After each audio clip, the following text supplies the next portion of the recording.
apakah sudah selesai apa kekuasaan yang totaliter atau otoriter di Indonesia diakhiri dengan reformasi 98? Secara teknis iya, tetapi secara substansi kalau dalam pandangan saya belum selesai.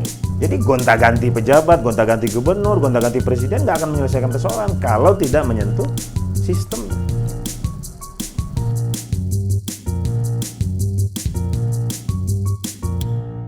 Kalau kita lihat di dalam harapan, apakah kita memulai dari memilih pemimpin, apakah itu di parlemen maupun di presiden, yang itu memiliki ketokohan atau kefiguran yang cukup kuat, atau sebaiknya ekosistem politik kita dimulai untuk dibenahi.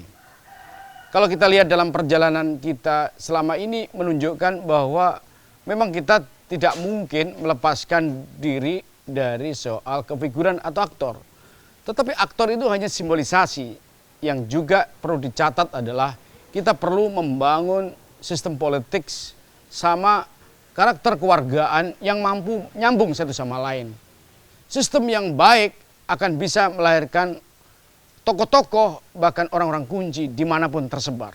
Itu artinya, mungkinkah kita memulai dari lebih menyoroti pada substansi persoalan-persoalan kebangsaan, soal kemiskinan, soal ketimpangan, soal agenda kebangsaan, soal hubungan luar negeri dengan Indonesia, soal kemandirian, dan seterusnya. Tentu PR-PR ini harus kita rangkai dalam sebuah sistem yang membuat orang punya harapan ke sana.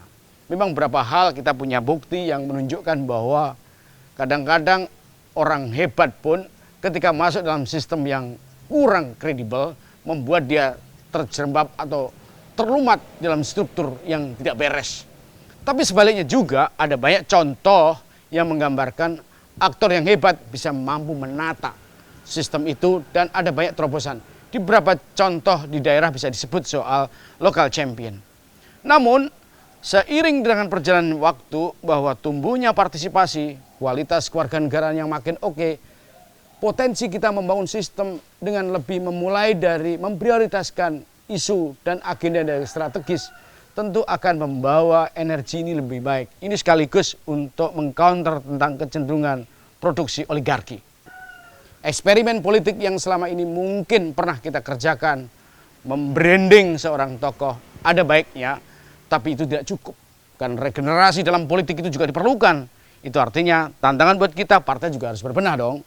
Bukan sekedar pinter-pinternya bermanuver dalam koalisi blocking politik, tetapi dia harus mampu melakukan regenerasi, menghubungkan kerja-kerja partai dengan masyarakat keseharian, sistem kekuasaan yang terkontrol, inisiatif tumbuh, dan seterusnya.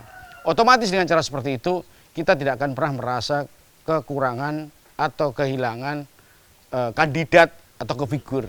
Bukan. Yang harus kita lakukan sekarang adalah mari kita damaikan perspektif ini. Sekali lagi, kemiskinan, ketimpangan, ketidakadilan, penegakan HAM, dan ruang-ruang mengerjakan keadilan di dalam tata ruang soal agraria. Itu adalah hal-hal tema substansif yang bisa mendorong kita agar harapan demokrasi ini bisa menghubungkan. Demokrasi bukan urusan sekedar pemilu lalu kaitannya dengan memelihara oligarki, tapi demokrasi punya makna secara langsung buat masyarakat. Artinya problem-problem di masyarakat itu tercermin di dalam diskurs tentang election. Memang tidak mudah, tetapi kemauan kita untuk membuat terobosan pasti akan punya harapan buat kita. Anak muda tentu juga punya kesempatan ke sana. Yang senior juga begitu, karena pengetahuan, pengalaman yang selama ini mereka kerjakan, mereka miliki, bisa ditularkan mereka.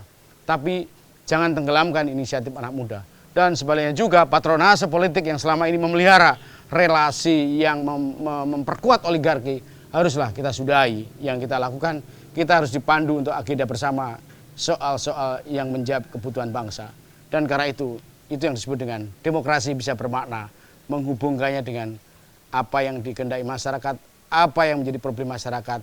Partisipasi itu akan bisa mengubah kehidupan berbangsa. Pemilu masih punya harapan. Suara kami